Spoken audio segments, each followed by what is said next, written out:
I had a client come see me a while back, not very long ago. Woman who's about 30 and trying to make decisions about her life. And she was pretty career-oriented, and so I asked her about, although maybe having a bit of trouble with her career. I've seen this many, many times. So this is an amalgam. This is a story that's an amalgam. And I talked to her about the other elements of her life. It's like, well, there's only 5 things you do in life, so you've got your career down.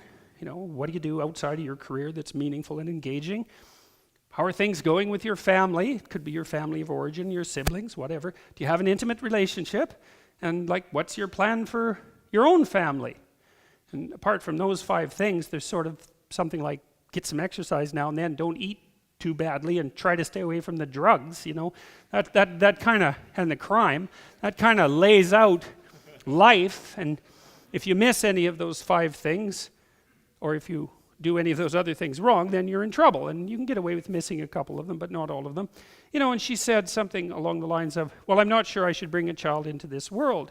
And I thought, oh God, Christ, you got to come up with something better than that. It's such a bloody cliche, which is what I told her. I said, you must have thought that up when you were 16. It's like, really? You can't do any better? This was a very, very smart woman. It's like, really, you can't do any better than that? It's like, yes, obviously this is a vale of tears and a well of suffering and all of that.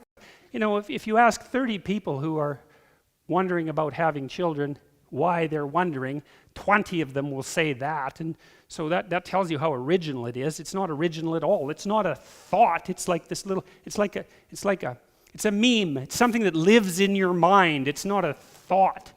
And it's certainly not something that you should just take at face value and then say, oh, well, I'm not having a family then. It's like, no. You kind of look at that and you criticize it a little bit. It's like, well, it's the other one. That's the other one that's very common. There's too many people on the planet already. It's like, I really don't like that statement. It's like, just who are you going to ask to leave? Just how are you going to get them to leave? It's a serious question. And who says there's too many people? What the hell's wrong with people anyways?